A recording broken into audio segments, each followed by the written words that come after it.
เพื่อนดี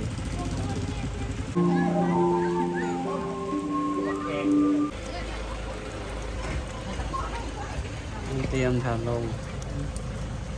โอ้ทางเขาทางดินทางเขาเพื่อนดี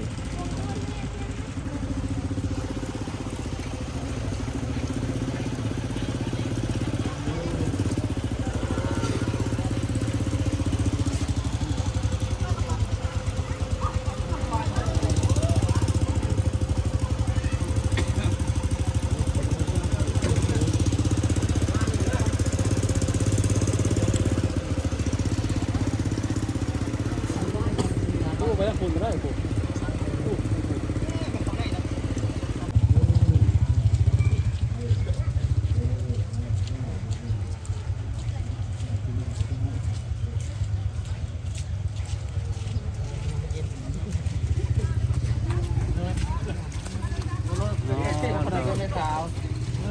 ทางนะ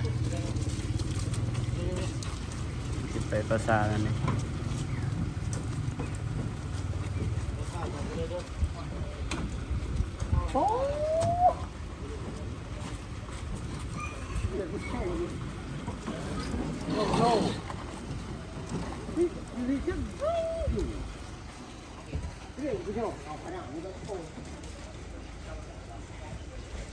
ทางเขาเพื่อน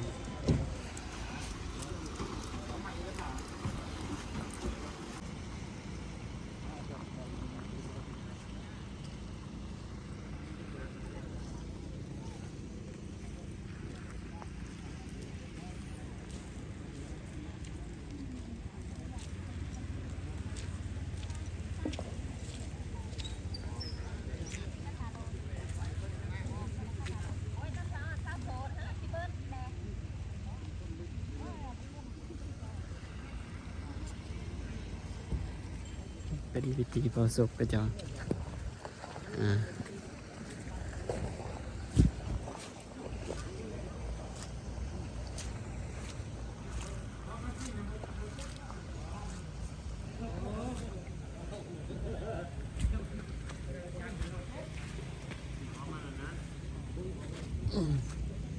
นี่ก็คือมองเผาศพเนาะ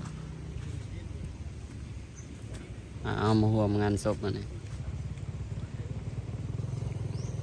เป็นเพลิงเย็นนะเพลิงเย็นตอนนี้ศพกำลังเคลื่อนจากบ้านประมาณเกือบ1 กิโลเนาะแต่ว่าถ้าเอามาก่อนถ่ายบรรยากาศให้เบิ่งมารีวิวบรรยากาศวิธีปลงศพตอนนี้ทางบ้านเพิ่นกำลังเคลื่อนศพมาเนาะเป็นศพผู้เสียชีวิตเราก็ได้มาร่วมงานแล้วก็มาถ่ายวิถีชีวิตเขาเจ้าเนี่ยผสมบรรยากาศทางล่างแล้วนี่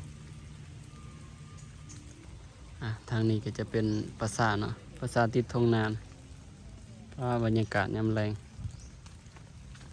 สองฝั่งนี่เป็นทุ่งนาเลยเจ้าดำนาให้กันแล้วโอ้บรรยากาศยามแรงส่วนหลายทางฝั่งลาวกับเจ้าสีบ่ได้นิยมกันดำเลยโซนนี้มีแต่หวานเอาหรือว่าหยอดเห็นบ่หยอดเอา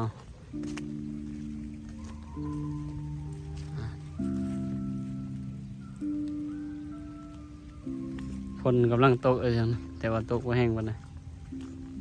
เขานิยมกันหยอดเอาให้บ่หรือว่าเขาหวานเอาแล้วก็สิมีหญ้าขึ้นตามแต่ก็งามอยู่ได้เขาเบิ่งโอ้งามอยู่เดี๋ยวตอนนี้เรากำลังถ่าเพิ่นเคลื่อนศพมาเนาะเดี๋ยวสิถ่ายบรรยากาศการเฮ็ดวิธีต่างๆว่าสิแตกต่างจาก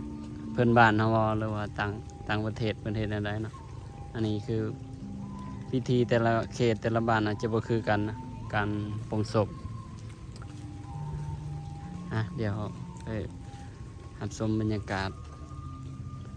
การเคลื่อนศพจะหน่อย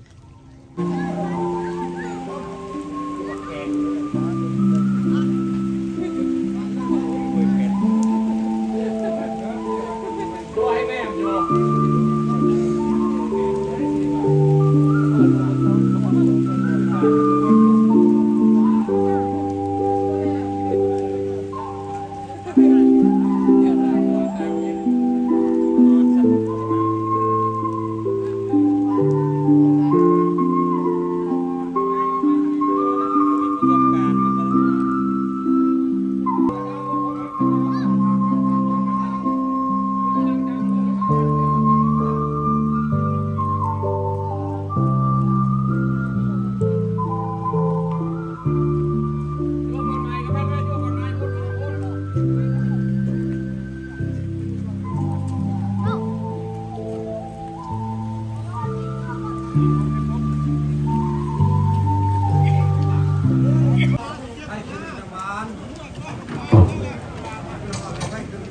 สองหลบไปทัวร์ตัวเวลาในเนาะ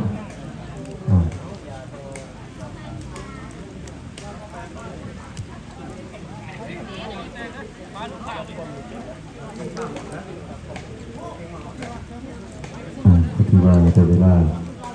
ถนนศพในเมืองของในแถวผิวเราคงต้องเย็นเพื่อทำพิธีศาสนาต่อไปนะเนาะขอเหือขอแห้งเราได้ให้เราลูกหลานอยากเป็นพี่น้องของคนนะเนาะขอมาจับมียาซอย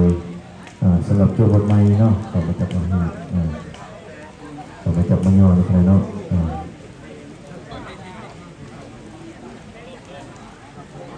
กำลังจะย่อศพนะ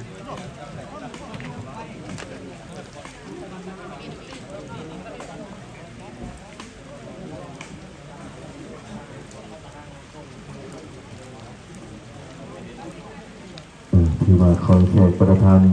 เราทาพักเศร้าอยู่ด้านนอกก่อนนะเนาะหรือว่าอยู่ในสถานที่ที่เหมาะสมก่อน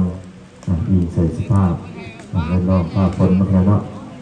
ขอบคุณสิ่งเย็น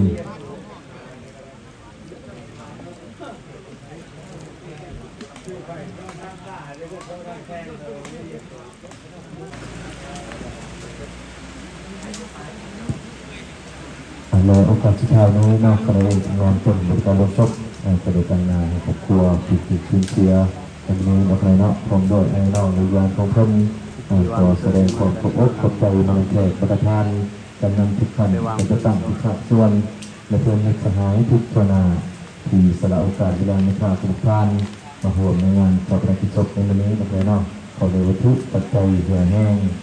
มาประกอบส่วนในงานพระราชทานในวันนี้จะดูไปโดยดีขณะนี้ในครอบครัวของเพิ่นกับบ่มีหยังมาต่อบุญแทนคุณมีพวกท่านมีกระบวนการใจแห่งพรกับพวกท่าน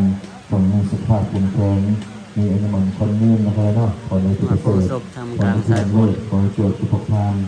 เงินไหลนองทองไหลมาและประสบสำเร็จในหน้าที่การงานทุกประการ